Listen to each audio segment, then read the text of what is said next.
Telegram बंद होने वाला है। ट्विटर की इतनी ज़्यादा चर्चा होती है ना कि ट्विटर ट्विटर ट्विटर पूरे टाइम। टेलीग्राम बंद होने वाला है, इस पर आज का सेशन है। तो टेलीग्राम बंद होने वाला, ये शब्द हम क्यों पूछ रहे हैं? क्योंकि टेलीग्राम के जो मालिक हैं उन्हें फ्रांस में गिरफ्तार किया जा चुका है।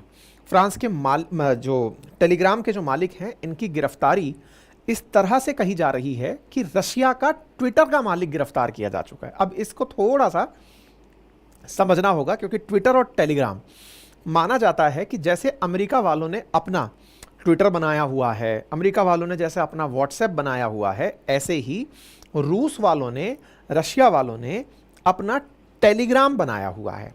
जिस तरह से मैसेजिंग सर्विसेज के लिए व्हाट्सएप का यूज़ किया जाता है, ऐसे ही टेलीग्राम का यूज़ किया जाता है। और आप में से बहुत सारे जो लिसनर्स हैं वो ऑलरेडी जानते हैं कि टेलीग्राम क्या होता है, क्योंकि हमारे कंटेंट को बहुत ज़्यादा हम लोग अपने टेलीग्राम पर शेयर करते हैं, क्योंकि वहाँ पर लाखों की संख्या में लोग जुड़ पाते हैं।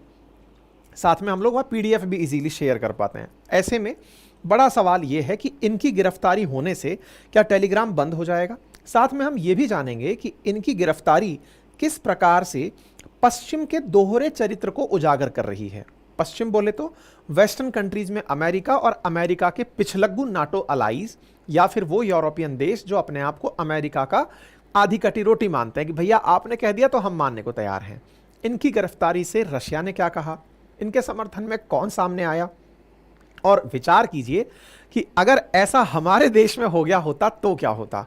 यानी हमारे देश में अगर कोई ऐसा व्यक्ति गिरफ्तार हो गया होता जो कि मैसेंजर सर्विसेज का मालिक है हमारे देश में, तो एक बार ये कह दिया जाए कि व्हाट्सएप को जांचा जाएगा, उस पर भी इतनी प्रतिक्रियाएं शुरू हो जाती हैं कि साहब फ्रीडम ऑफ एक्सप्रेशन दुनिया का चैलेंज हो रहा है, आज़ादी संकट में है, संविधान संकट में है। तो क्या टेलीग्राम के मालिक को गिरफ्तार कर टेलीग्राम को बंद करने की जो ये कवायद है, उसके बाद क्या फ्रीडम ऑफ एक्सप्रेशन और स्पीच पर किसी प्रकार का कोई प्रतिबंध नहीं लगेगा?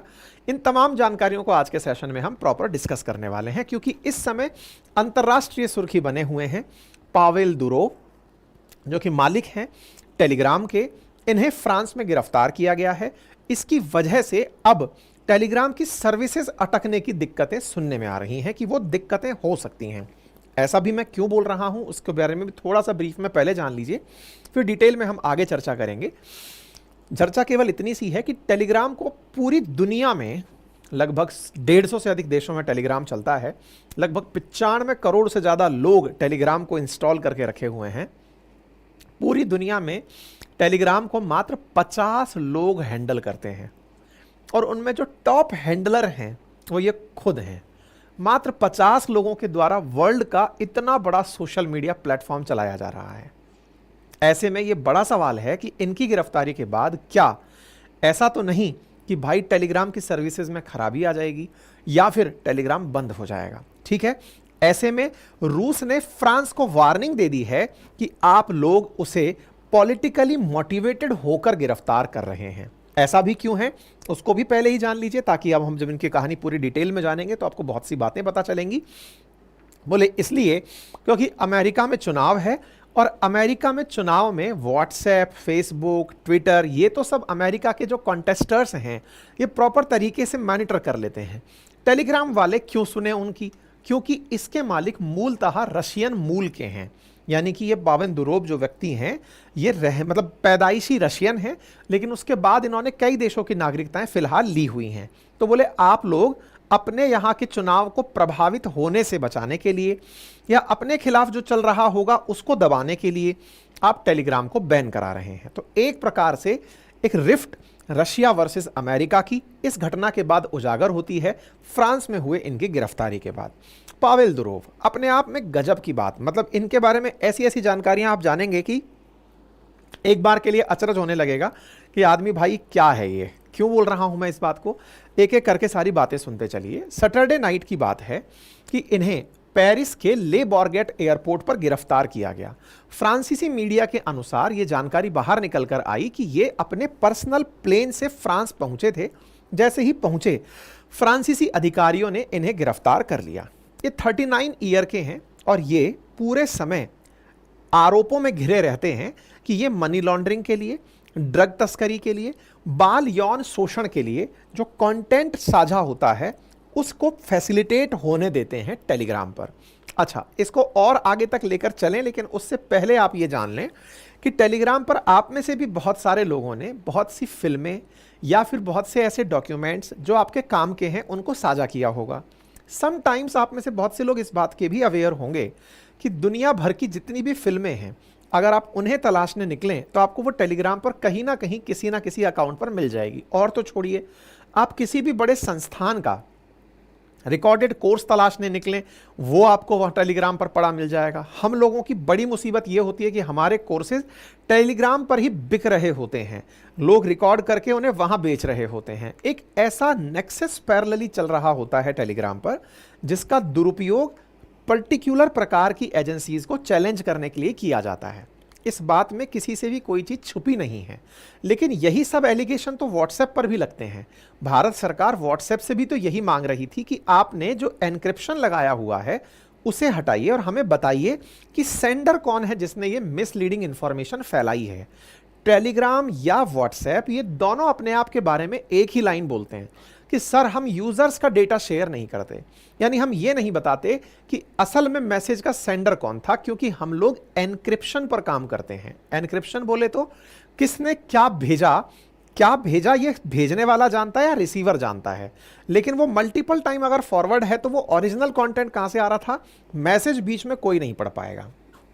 ऐसे में एक बड़ा सवाल ये बनकर आता है कि ये लोग अपने एनक्रिप्शन की वजह से क्या अपने प्लेटफॉर्म्स को सरकारों को, सुरक्षा एजेंसीज को चैलेंज करने के लिए ही बनाते हैं? तो आंसर है जी हां। इनिशियली इसका निर्माण यानी टेलीग्राम का निर्माण रशियन खुफिया एजेंसीज को ही चैलेंज करने के लिए बनाया गया था। इनिशियली जब ये लोग ये खुद पढ़ते थे, पावेल दुरोव, उस समय की बात है। लेकिन धीरे धीरे लोगों को, और विशेष रूप से उन लोगों को जिन्हें अपने मैसेजेस शेयर करने होते हैं, आज भी बहुत सारे ऐसे मैसेजिंग ऐप चल रहे हैं जिनका उपयोग लोग अपने प्राइवेट मैसेजेस शेयर करने में करते हैं। कोई बात करनी है तो मैसेजेस का उपयोग करते हैं। व्हाट्सएप कॉल्स हो या सिग्नल के थ्रू कॉल करना हो, फेस टाइम के थ्रू कॉल करना हो, ताकि जांच एजेंसीज आप लोग क्या बातचीत कर रहे हैं, क्या जानकारी आप साझा कर रहे हैं, वो ना पकड़ पाएं। इसका मतलब तो देश के या दुनिया के अंदर जितनी भी चीजें ऐसी चल रही हैं उनका सदुपयोग के साथ साथ दुरुपयोग भी हो रहा है। लेकिन इस प्राइवेसी का लाभ देश को तोड़ने के लिए हो रहा है या निजता के लिए, असली लड़ाई यहीं लटकी हुई है। ऐसे में इनके बारे में पता चलता है कि ये अरबपति जो व्यवसायी हैं, ये काफी समय से यूरोप की यात्रा पर नहीं आ रहे थे, क्योंकि इनके खिलाफ आरोप लग रहे थे कि इनका ऐप आतंकवादियों द्वारा ड्रग तस्करी के लिए, धोखाधड़ी के लिए, मनी लॉन्ड्रिंग के लिए उपयोग में लिया जाता है। दोनों ही बातें हैं। लॉन्ड्रिंग के लिए भी उपयोग में हो रहा है, तो हम जैसे लोग जो अपने आरएनए की पीडीएफ डालते हैं उसके लिए भी टेलीग्राम का उपयोग कर रहे हैं। तो सकारात्मक उपयोग भी हो रहा है और नकारात्मक उपयोग भी हो रहा है। मीडिया का दावा है कि इनके ऊपर जो लगे हुए आरोप हैं, इनसे कम से कम इन्हें 20 साल की सजा मिल सकती है। आप में से बहुत सारे ऐसे यूजर्स भी होंगे जिन्हें नहीं पता कि टेलीग्राम क्या है, तो उन्हें थोड़ा सा बेसिक इंट्रो दे देता हूं। दुनिया में वर्ष 2013 के अंदर एक मैसेजिंग ऐप आया जस्ट लाइक व्हाट्सएप। लोगों के बीच में इसके थ्रू मैसेजेस भेजना शुरू हुआ। जुलाई 2024 तक इसके पास 95 करोड़ यूजर्स हो गए। हर साल की दर से यह बढ़ता चला गया। पिछले साल 2023 में ही 12.5% इंक्रीज हुआ इसके ऊपर मैसेजिंग सर्विसेज का, यानी कि लोग इसको बहुत तेजी से अपनाते चले गए। पिछले 4 साल में इसके जो एक्टिव यूजर्स हैं उनकी संख्या डबल हो गई। आप यहां पर एक्टिव यूजर्स की संख्या देख सकते हैं किस तरह साल दर साल ये बढ़ते हुए अब 90 करोड़ के आंकड़े को भी पार कर चुका है। साथ ही साथ 2022 में जहां 2 करोड़ डेली एक्टिव यूजर्स थे, भारत इटसेल्फ में 10 करोड़ से ज्यादा टेलीग्राम यूजर्स अवेलेबल हैं। 175 से अधिक देशों में टेलीग्राम यूज किया जाता है और टेलीग्राम पर 40 लाख यूजर ऐसे हैं जो पैसे देकर इनकी प्रीमियम सर्विसेज का लाभ लेते हैं। अब इसका मतलब यह है कि यह दुनिया भर में बहुत ज्यादा यूज किया जाने वाला सोशल मीडिया प्लेटफॉर्म है जिसके थ्रू मैसेजिंग सर्विसेज की जाती हैं। टेलीग्राम की शुरुआत के बारे में बताते हैं कि इसकी शुरुआत एक तरह से पावेल के द्वारा की गई थी एनक्रिप्टेड मैसेजिंग सिस्टम के लिए, कि भाई इसके माध्यम से वो रूसी सुरक्षा एजेंसीज की जासूसी से बच जाएंगे और बातचीत करते चले जाएंगे। ऐसा करते हुए टेलीग्राम 14 अगस्त 2013 को एंड्रॉयड और आईओएस के लिए बनाकर लॉन्च कर दिया गया। इसका फंड और इंफ्रास्ट्रक्चर पावेल मैनेज कर रहे थे और इनके जो भाई हैं निकोलाई वो इसकी कोडिंग लिख रहे थे। शुरुआती 1 महीने के अंदर अंदर ही इनके 1 लाख डेली एक्टिव यूजर्स हो गए।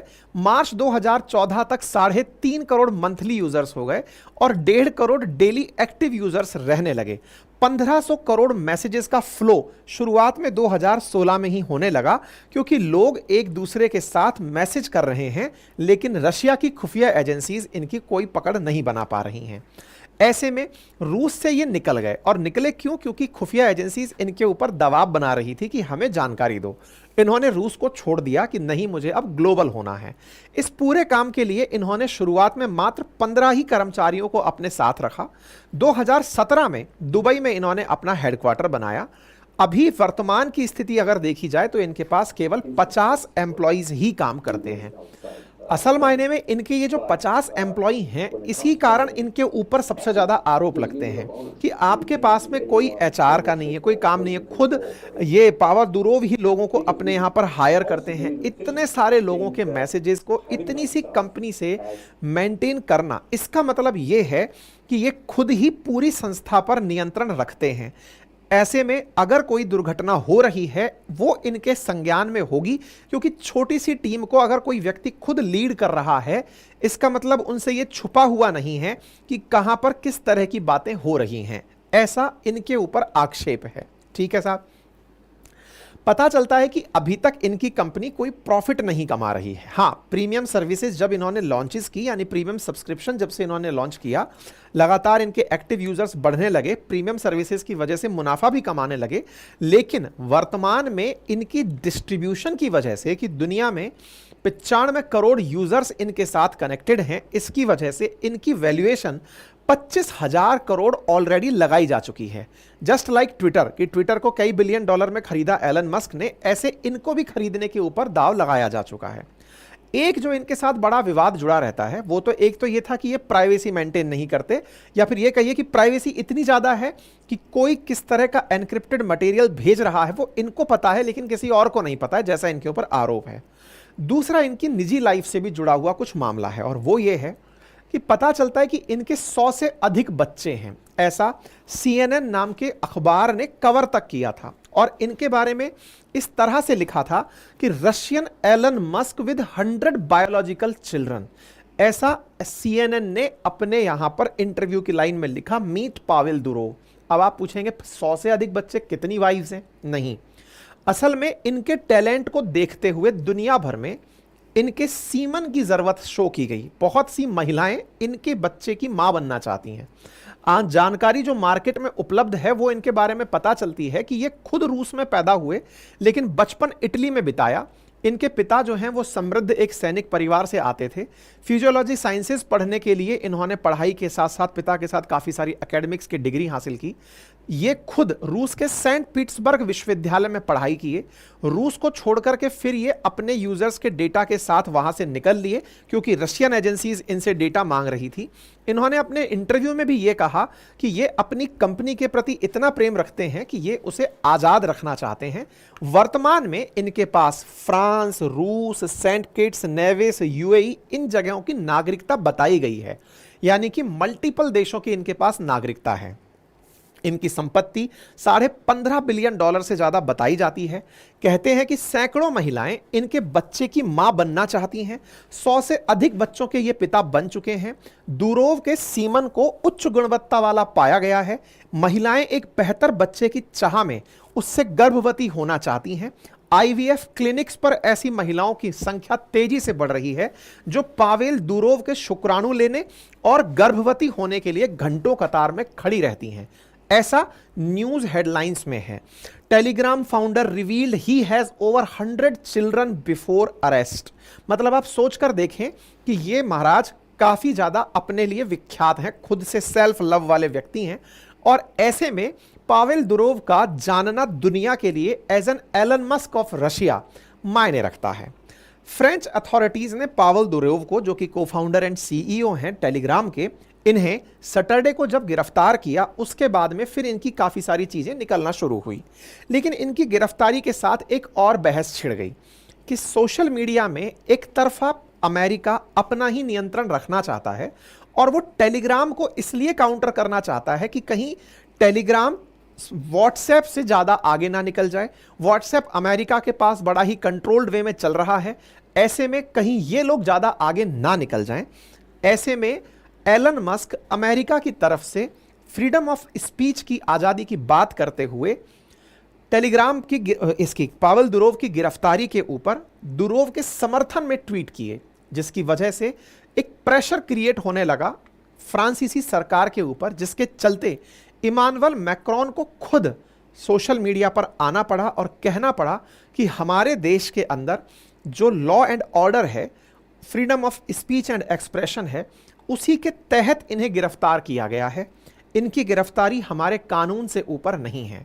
बस मैं इस तरह की चीज़ों पर केवल ये कहना चाहूँगा, ठीक है, लॉ एंड ऑर्डर है, एजेंसीज हैं, जांच एजेंसीज हैं, सब चीज़ें हैं। हम भारतीयों में ये सेल्फ एस्टीम कब जागेगा कि हम लोग भी कानून को अपने देश में बड़ा मानने लगें, किसी भी तरह से हम ये चीज़ ना मानने लगें कि अगर सरकारें कोई फैसला ले रही हैं तो वो हमारे विरोध में ही हैं। खैर चलो, फिलहाल के लिए टेलीग्राम के मालिक की गिरफ्तारी को फ्रांस ने तो अपनी तरफ से सही ठहरा दिया है, लेकिन दुनिया इनकी गिरफ्तारी को बिल्कुल वैसे ही ले रही है जैसे freedom of speech and expression को दबाया जा रहा है। अब कौन सही कौन गलत, यह आने वाला समय तय करेगा। फिलहाल के लिए freedom of speech and expression के लिए बनी हुई जगह, जहां पर आप किसी भी प्रकार का कंटेंट, चाहे पायरेटेड मूवी हो या किसी का रिकॉर्डेड कोर्स हो, जिसे खरीद बेच सकते हैं, और तो और खुद फ्रांस के ऊपर, या फिर ये कहिए कि once upon a time Paris की जो इनका जो सिटी है, वहां पर आईसिस ने जब हमला किया था तो हमले के लिए भी टेलीग्राम का ही यूज किया गया था। आप में से कुछ लोग कह सकते हैं कि टेलीग्राम का यूज हुआ था, बट वो तो एक बीच के मध्यम मार्ग थे, यानी कि वो तो सर्विस प्रोवाइडर थे। उसको यूज कौन कर रहा है, इसके बारे में जिम्मेदार मालिक को कैसे ठहराया जा सकता है। बिल्कुल सही कह रहे हैं आप। बिल्कुल वैसे ही जैसे भारत में व्हाट्सएप को लेकर सवाल उठते हैं। क्यों?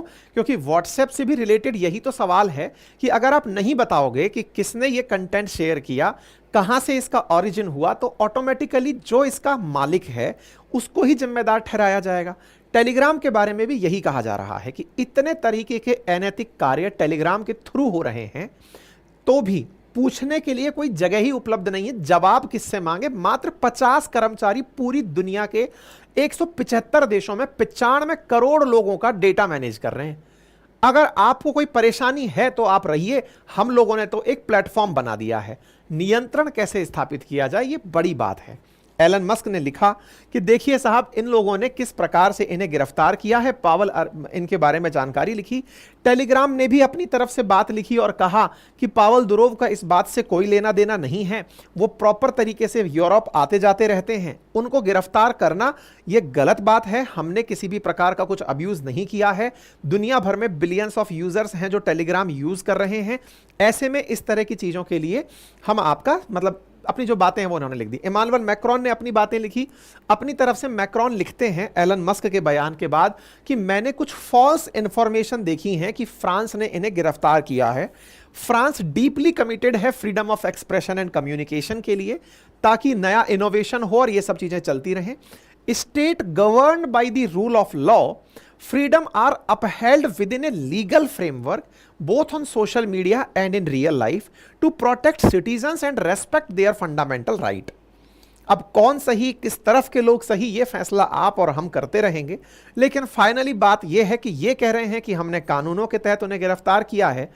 और रशिया आरोप लगा रहा है कि आपको अपने पापा का आदेश मानना था, उनके चुनावों को बचाना था, आपने इसलिए इन्हें गिरफ्तार किया है। हालांकि आपको याद हो तो बाइडेन और ट्रंप पहले भी इस बारे में चर्चा कर चुके हैं कि रूस उनके चुनावों को प्रभावित करता है। कहते ये भी हैं कि रूस ने इन्हें अपने देश से यूरोपियन देशों में ये कहते हुए ही भेज रखा है कि पावेल दुरोव, तुम हमें क्रिटिसाइज करते रहो, ये कहते रहो कि रशियन एजेंसीज हमसे डेटा मांगती थी, और तुम अब यूरोपियन देशों में घूमते रहो, उनके बीच में जानते रहो, उन्हें लगे कि तुम उनके अपने हो और तुम हमारे लिए काम करते रहो। ये बात इसलिए जग जाहिर होती है, इनकी गिरफ्तारी के बाद रशिया के बयान आते हैं। रशिया की तरफ से ये कहा जाता है कि इनकी गिरफ्तारी पॉलिटिकली मोटिवेटेड है।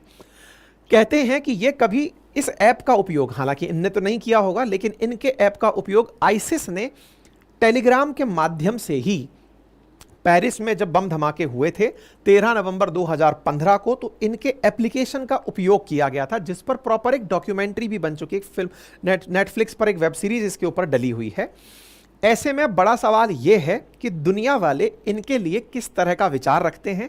क्या टेलीग्राम के मालिक को इसलिए कि इस टेलीग्राम का उपयोग बहुत से कामों में ऐसे हो रहा था जो कि गलत थे, और गलत कामों में उपयोग के लिए इनकी गिरफ्तारी सही है?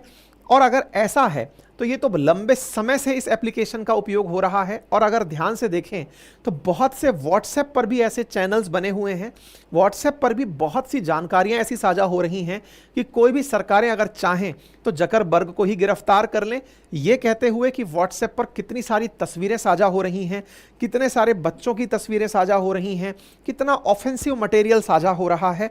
तो ये देखने वाली बात है कि किस तरह से नैरेटिव को कंट्रोल करने की लड़ाई दुनिया में चल रही है। फिलहाल के लिए रशिया के अंदर जो फ्रांस की एम्बेसी है उसके बाहर लोग पावेल दुरोव के समर्थन में हवाई जहाज कागज के बना बना करके यहां पर चिपका के चले जा रहे हैं, क्योंकि टेलीग्राम का साइन है ये। ऐसे में टेलीग्राम की पहचान को यहां पर इस तरह से हवाई जहाज बना बना के कागज के लोग टिका रहे हैं और कह रहे हैं रशिया की तरफ से फ्रांस वालों को कि भाई आप उसको इमीडिएटली छोड़ो, क्योंकि आप लोगों ने उसे गिरफ्तार पॉलिटिकली मोटिवेशंस के तहत किया है। रशिया की तरफ से कहा गया है कि यह शार्प वार्निंग है फ्रांस के लिए over arrest of Telegram CEO at Paris airport. उन्हें इस प्रकार के चार्जेस से कि साहब उन्होंने दुनिया को नुकसान पहुंचाया है, इस तरह से तो टैग करना गलत बात है और हम उनकी रिहाई की मांग करते हैं। एनीवे, दोनों तरफ की बातें अब चल रही हैं। ऐसे में चूंकि इनके पास में नागरिकता यूएई की भी है, इनका हेड ऑफिस दुबई बना हुआ है, ऐसे में दुबई ने भी इनकी नागरिकता के आधार पर इनकी रिहाई की मांग की है और मांग की है कि मुझे काउंसलर एक्सेस दिलवाइए, कम से कम वो हमारे नागरिक हैं, तो नागरिक हैं तो हमें वहां जाने दीजिए जहां पर ये गिरफ्तार हैं। इनका एक वीडियो और वायरल हो रहा है, जरा आप ध्यान से सुने।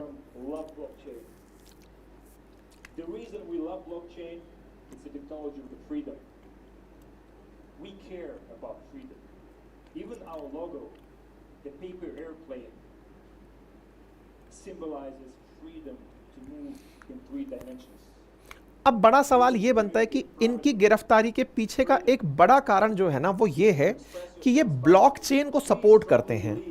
अब मैं उसको थोड़ा समझाऊंगा।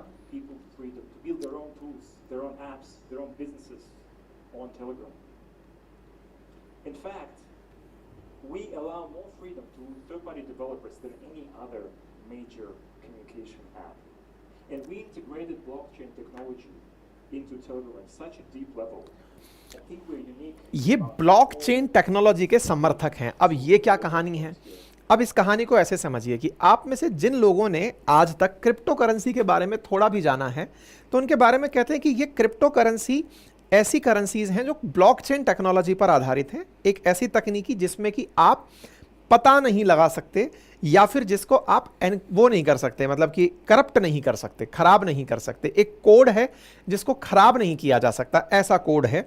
क्रिप्टो करेंसी दुनिया भर में ब्लॉकचेन टेक्नोलॉजी की वजह से काफ़ी हिट हुई और ब्लॉकचेन टेक्नोलॉजी का उपयोग केवल क्रिप्टो में ही नहीं, किसी एप्लीकेशन के डेवलपमेंट में, बैंकिंग में काफ़ी ज़्यादा लोग अब करने लगे हैं। ब्लॉकचेन टेक्नोलॉजी के माध्यम से डेटा की सिक्योरिटी हाईएस्ट लेवल की होती है, ये भी यही कह रहे हैं। लेकिन लोगों का कहना है कि टेलीग्राम इसी ब्लॉकचेन टेक्नोलॉजी के कारण अपने ऑनर को गिरफ्तार करवा दिया है। क्यों? क्योंकि अपनी इस ब्लॉकचेन टेक्नोलॉजी के चलते कोई भी इनमें सेंधमारी नहीं कर पा रहा है। वहीं दूसरी ओर टेलीग्राम ने अपने एप्लीकेशंस का उपयोग दुनिया भर के लोगों को अपने अपने बिजनेस को रन करने के लिए दिया है और ये सच्चाई भी है। आज आप लोगों से तत्काल कनेक्ट होने के लिए जो हमारा अंकित अवस्थी सर के नाम से जो वेरीफाइड अकाउंट है, उस अकाउंट के माध्यम से हम तुरंत आपसे कनेक्ट हो पाते हैं। एक ऐसी जगह निकल कर आई जहां से तुरंत कनेक्टिविटी बने। अब चूंकि टेलीग्राम बंद होने का डर है, इसलिए हमने सेम नाम से अपना एक लिंक पिन किया है व्हाट्सएप चैनल का, ताकि आपसे अगर तुरंत कभी कनेक्ट करना हो तो आप वहां से कनेक्ट कर जाएं। कहने का अर्थ यह है कि इनका कहना है कि हमारी ब्लॉकचेन टेक्नोलॉजी है और ब्लॉकचेन टेक्नोलॉजी से क्रिप्टो का रिलेशन निकल कर आता है। ऐसा मैं क्यों कह रहा हूं? क्योंकि क्रिप्टो एक ऐसी करेंसी है जिस पर किसी देश का कंट्रोल नहीं है। ये दुनिया के जितने भी अमीर लोग हैं, जैसे एलन मस्क जो है वो डॉजी कॉइन को प्रमोट करते हैं। एलन मस्क का ही माना जाता है कि वो क्रिप्टो करेंसी उन्होंने अपनी तरह से बनाई हुई है। यानी दुनिया भर के ये लोग देशों से भी ऊपर उठकर अपनी करेंसी को प्रमोट कर रहे हैं। अपना अपना पूरा वर्ल्ड इनका अपने तरीके से समझा हुआ है इन्होंने, ठीक है। इसलिए लोगों का कहना है कि संभवतः ये भी एक बड़ा कारण हो सकता है। हालांकि यूएई जिन्होंने इनको अपनी नागरिकता दी हुई है वो इनका काउंसलर एक्सेस मांग रहे हैं। पावेल दुरोव के बारे में जो क्रिप्टो करेंसी वाली कहानी है, इसको बल मिलता है एक और वजह से भी। कैसे? विकीलीक्स ने अपनी तरफ से एक न्यूज साझा की इसी बीच में। विकीलीक्स जूलियन असांजे वाला, जो कि अमेरिका के लिए बड़ी चुनौती बना था, जूलियन असांजे ने अपनी तरफ से लिखा कि 12 charges against Telegram CEO Pavel Durov includes providing cryptology services aiming to ensure confidentiality without certified declaration। मतलब समझिए, इनके ऊपर जो आरोप लगे हैं उन आरोपों में क्रिप्टो करेंसी के लिए यानी क्रिप्टोलॉजी जो सर्विसेज हैं वो इन्होंने उपलब्ध कराई हैं। इसको ऐसे समझते हैं कि क्रिप्टो के अंदर काम करने वाले लोग इनके प्लेटफॉर्म का उपयोग कर रहे हैं ब्लॉकचेन की वजह से, साथ ही साथ ये भी उनको सर्विस प्रोवाइड कर रहे हैं, यानी कि एक बड़े लेवल का खेल खेल रहे हैं।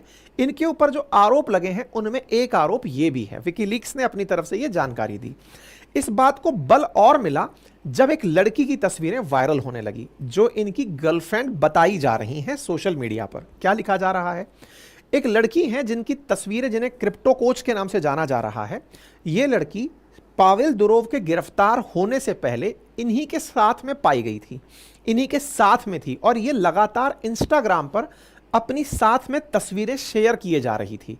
जिस प्राइवेट जेट से ये घूमने गए, जिस देश में ये घूमने गए, जो जो एक्टिविटीज़ ये कर रहे थे, वो लड़की बाकायदा लोकेशन के साथ बार बार ये सारे अपडेट दे रही थी। कुछ लोगों का तो ये तक कहना है कि क्रिप्टो कोच नाम से ये लड़की, जो कि गर्लफ्रेंड बताई गई पावेल दुरोव की, ये एक एजेंट थी जो इनको फंसाने के लिए ही उनके साथ थी और एजेंसीज को इस माध्यम से अपडेट दे रही थी कि पावेल दुरोव कहाँ हैं ताकि उन्हें गिरफ्तार किया जा सके। ऐसी जानकारी भी सोशल मीडिया पर वर्तमान में तैर रही हैं कि अब ये अनरीचेबल हैं, इनके पेरेंट्स को भी ये अब नहीं मिल रही हैं। आपको याद हो कि माता हारी नाम से भी एक ऐसे ही रशियन एजेंट्स थी जिनके बारे में कहा जाता था। तो ये तमाम कहानियां हैं, अब कितनी सच्चाई है नहीं पता, लेकिन इन्होंने अपने स्तर पर, ये जो क्रिप्टो कोच के नाम से महिला है, ये उनके साथ देखी गई थी और उनके साथ में आखिरी बार देखी गई थी इनके साथ में क्या नाम है, टेलीग्राम के जो मालिक हैं, सीईओ हैं, इनके साथ में। तो लोगों का कहना है कि ये जानबूझकर पावेल दुरोव को फंसाने का पूरा की पूरा मामला रच रही थी ताकि एजेंसीज को इनके बारे में अपडेट लगता मिले। हालांकि पावेल दुरोव कोई भगोड़े नहीं थे, वो यूरोप आते जाते रहते थे, लेकिन फ्रांस ने उनकी गिरफ्तारी उस समय पर की जिस समय पर अमेरिका में चुनाव होने वाले हैं। इस वजह से एक बड़ा प्रश्न ये बनता है कि ये इनकी गिरफ्तारी के पीछे का बड़ा कारण क्रिप्टो को बनाने वाले हैं, फ्रीडम ऑफ स्पीच को बनाने वाले हैं, या फिर 2015 में हुए आतंकी हमले को बनाने वाले हैं। किन कारणों को पावेल दुरोव को रोकने के लिए बना सकते हैं, ये बड़ा सवाल है। फिलहाल के लिए सवाल ये है कि क्या भारत में टेलीग्राम बंद हो जाएगा? तो इस बारे में न्यूज़ चैनल्स वाले सरकार से पूछ तो रहे हैं, सरकार की तरफ से अभी तक कोई जवाब इस विषय पर नहीं आया है। हाँ, लेकिन ये जरूर है कि इनके बाद में भारत सरकार भी टेलीग्राम के खिलाफ जांच शुरू करने जा रही है, ऐसा सूत्रों के आधार पर मीडिया में चल रहा है। मतलब ये कि टेलीग्राम के बारे में कि इसका उपयोग स्कैम के अंदर, फ्रॉड के अंदर, क्रिमिनल एक्टिविटीज के अंदर, एक्सटॉर्शन के अंदर, गैम्बलिंग के अंदर किया जाता है, इसकी सरकार जांच करेगी। ये मतलब ओपन सीक्रेट है जिसको सब लोग जानते हैं लेकिन मानता कोई नहीं है। टेलीग्राम पर आप जितना चाहें इतना पायरेटेड कंटेंट, यानी कल फिल्म रिलीज हुई है, आपको सेम डे वहां पर फिल्म उपलब्ध हो जाएगी, आपको जिसके कंटेंट की तलाश है वो वहां पर उपलब्ध हो जाएगा। और निश्चित रूप से वो एक ऐसी प्लेटफॉर्म वर्तमान में बनी हुई है जहां पर इस तरह के अनकंट्रोल्ड मैनर में जानकारियां शेयर की जा रही हैं। लेकिन हाँ, सरकार इस पर पहले भी चेतती तो भी देश के लिए अच्छा होता, अब भी चेत जाए तो भी अच्छा है। लेकिन इसके साथ साथ हमें भी समझना होगा कि हमें क्या ज़्यादा अच्छा है। सरकार हम पर देख करके ध्यान रखे कि हाँ भाई, तुम्हारी प्राइवेसी में तुम क्या कर रहे हो मुझे बताओ, हमारी प्राइवेसी का उल्लंघन अच्छा है या फिर हमारी सिक्योरिटी। ये आपका अपना मत है, अपना विचार है, क्योंकि जब जब सिक्योरिटी सर्विसेज के द्वारा हमारे मैसेजिंग ऐप्स को देखने की बात की जाती है तो लोग प्राइवेसी का हवाला दे करके उसके प्रोटेस्ट में खड़े हो जाते हैं और इसी प्रोटेस्ट की आड़ में इस तरह के अनैतिक कार्य लगातार चलते रहते हैं। तो ये चेक एंड बैलेंस कहाँ स्थापित होगा, ये आप पर और हम पर निर्भर करता है कि हम किस तरह से देश को चलाने में देश का समर्थन करते हैं। ठीक है, बाकी अपनी राय जरूर रखें, हमने इस बारे में आपको अपडेट दिया है। फिलहाल के लिए बस मैं ये कह सकता हूँ कि आप लोग टेलीग्राम पर तो हमसे कनेक्टेड थे ही, जैसे अंकित अवस्थी सर और जीके भाई अंकित अवस्थी सर के नाम से हमारा टेलीग्राम चैनल था, अपनी पाठशाला एग्जाम्स बातें बाजार की था, ऐसे ही हमारा अंकित अवस्थी सर के नाम से एक हाल ही में व्हाट्सएप चैनल बनाया गया है। अब इसको ध्यान से सुनिए, कहीं और से किसी और का चैनल ज्वाइन ना कर लें, इसलिए हमारे कमेंट बॉक्स में ही जो हमने व्हाट्सएप चैनल पिन किया हुआ है, क्योंकि मेरे नाम से व्हाट्सएप चैनल बनाना बहुत आसान है, कोई भी बना सकता है और अपने चैनल को प्रमोट कर सकता है, फिर आप पता चले कि वहाँ परेशान हो रहे हैं किसी और चीज़ से। इसलिए कमेंट बॉक्स में जो लिंक पिन किया हुआ है वहीं से अगर आप ज्वाइन करते हैं तो आपको हमसे कनेक्ट रहने के लिए, अपडेट बने रहने के लिए जानकारियां मिलती रहेंगी। ठीक है, लिंक मैंने प्रमोट कर दिया है और ऐसे ही अपनी पाठशाला नाम से भी हमारा एक व्हाट्सएप चैनल है, वो भी हम प्रमोट कर देंगे। ठीक है, साथ में आपको जानकारी दे दूं, और ये सभी हमारे यूट्यूब चैनल के लिंक में अगर डले हों तो ही आप उन्हें फॉलो करें, हमारे ट्विटर पर, हमारे टेलीग्राम पर अगर डले हों तो फॉलो करें, किसी थर्ड जगह से ना ज्वाइन कर लें, फिर पता चले कि आप भी किसी स्कैम का शिकार हो गए। ठीक है, बाकी हमारे रिकॉर्डेड बैचेस उपलब्ध हैं हमारे एप्लीकेशन पर, जिन्हें आप ले सकते हैं। हमारे बैचेस RAS के लिए वेबसाइट पर हमारे टेस्ट सीरीज़ उपलब्ध हैं जिन्हें आप एक्सेस कर सकते हैं। हमारे हैंड रिटन नोट्स भी उपलब्ध हैं जिन्हें आप घर बैठे मंगा सकते हैं, 7 दिन के भीतर आपके पास ये नोट्स डिलीवर हो जाएंगे।